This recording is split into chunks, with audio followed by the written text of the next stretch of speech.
Assalamualaikum warahmatullahi wabarakatuh. Selamat datang di Sandro Channel. Oke, kita sekarang akan membahas tentang proyek penguatan profil pelajar Pancasila. Proyek profil penguatan pelajar Pancasila ini adalah merupakan bagian yang tidak terpisahkan dari kurikulum Merdeka yang baru-baru ini. Struktur daripada kurikulum Merdeka ini, yang pertama ada pembelajaran intrakurikuler, di mana kegiatan ini adalah kegiatan pembelajaran yang biasa dilakukan sehari-hari. Dan yang keduanya adalah proyek penguatan profil pelajar Pancasila. Proyek ini adalah terpisah dari mata pelajaran. Dan waktunya proyek ini diambil dari intra sebanyak 25% untuk SMP. Jadi, kalau ada mata pelajaran yang 4 mata pelajaran, 4 JP, maka 1 JP digunakan untuk proyek penguatan profil pelajar Pancasila. Nah, proyek ini apa saja? Proyek pelajar Pancasila ini bagaimana? Begini, profil pelajar Pancasila di sini ada 6 dimensi.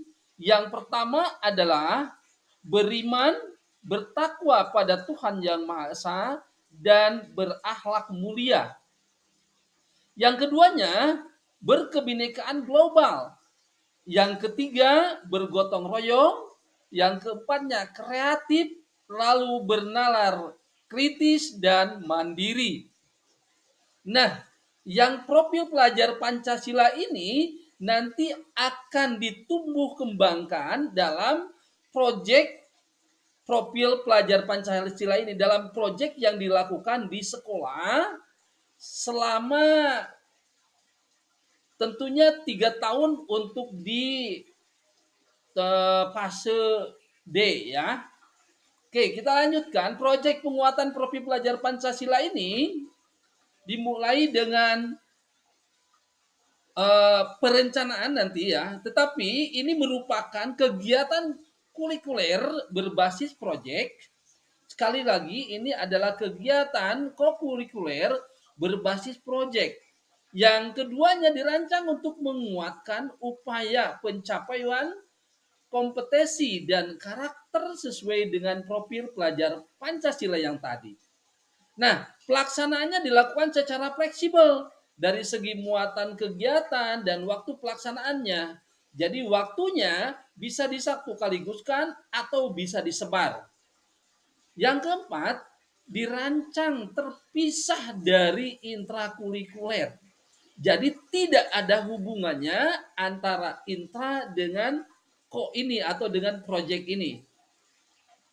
Kita harus buat tujuan, muatannya, dan kegiatan pembelajaran proyek profil ini tidak harus dikaitkan dengan tujuan dan materi pelajaran intrakurikuler. Jadi tidak perlu dikait-kaitkan sehingga tidak perlu mata pelajaran masuk di dalamnya. Nomor 5-nya, satuan pendidikan dapat melibatkan masyarakat dan atau dunia kerja untuk merancang dan menyelenggarakan proyek penguatan profil pelajar Pancasila ini. Selanjutnya, proyek adalah serangkaian kegiatan untuk mencapai sebuah tujuan tertentu dengan cara menelaah suatu tema menantang. Jadi proyek ini diawali dari kondisi lingkungan yang ada, kondisi sekolah yang ada, dan termasuk juga masukan dari siswa.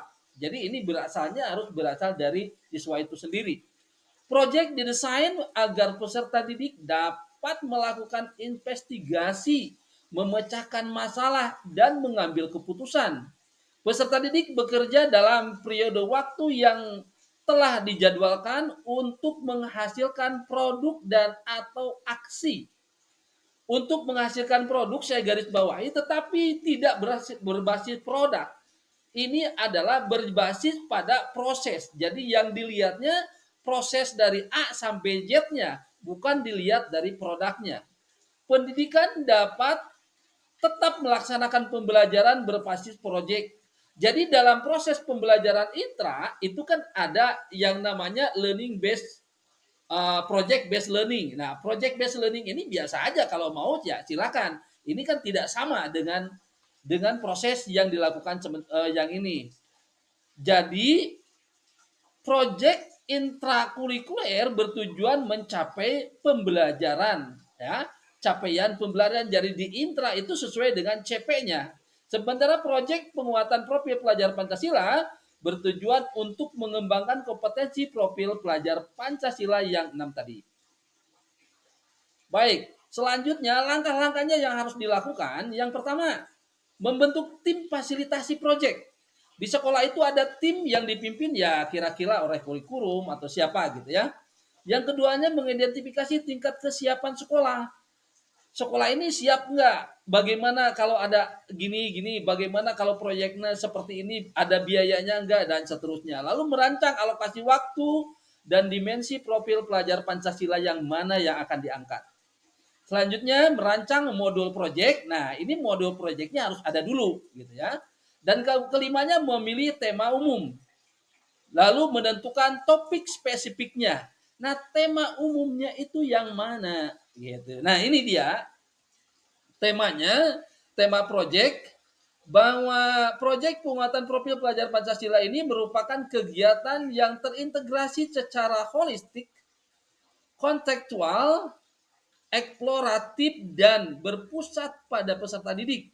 Setiap mata pelajaran wajib mengandung kegiatan pembelajaran berbasis proyek. Baik, Bapak Ibu, ini adalah tema proyeknya. Nah, tema proyeknya ini semuanya ada 7 tema. Tetapi yang wajib dilakukan di sekolah menengah pertama atau di SMP itu 3 tema untuk tahun pertama gitu. 3 tema tahun berikutnya, 3 tema lagi tahun berikutnya. Jadi untuk tahun pertama ini harus menentukan temanya. Apakah temanya itu gaya hidup berkelanjutan, kearifan lokal, bineka tunggal ika, bangun jiwa dan raganya, suara demokrasi, berkarya dan berteknologi, dan kewirausahaan. Nah, tentunya dari sini kita bisa melihat bahwa proyek yang harus dilakukan di sekolah itu harus benar-benar matang. Artinya ada persiapan. Nah, makanya dalam langkah-langkah di sini membentuk tim proyek, lalu mengidentifikasi tingkat kesiapan. Nah, tentunya di sini harus sudah ada juga tema yang tadi sehingga kalau waktu merancang baik itu alokasi waktu ataupun dana itu sudah bisa dirancang dari awal sebelum pelaksanaan proses belajar mengajar gitu ya. Nah, dan ini karena ini di proyek ini ada yang memerlukan dana gitu, ada yang ya, ada yang enggak. Nah, tentunya yang memerlukan dana ini harus kita rencanakan dengan matang dan masukkan ke dalam RKS sekolah sehingga nanti akan mudah. Oh ya, seperti kegiatan A, B, dan C biayanya seperti ini. Dan atau misalkan nanti membutuhkan, oh ternyata biaya ini bisa ditanggulangi oleh peserta didik, ya itu juga bisa. Dan tentunya selain itu, ini tema ini nanti agar bisa merancang memperbaiki kondisi sekolah, memperbaiki kondisi masyarakat. Misalkan, gitu, saya ambil contoh di sekolah ini ternyata sering banyak sampah plastik. Nah, karena sering banyaknya sampah plastik, maka diambillah temanya. Misalkan di sini kita ngambil temanya gaya hidup berkelanjutan.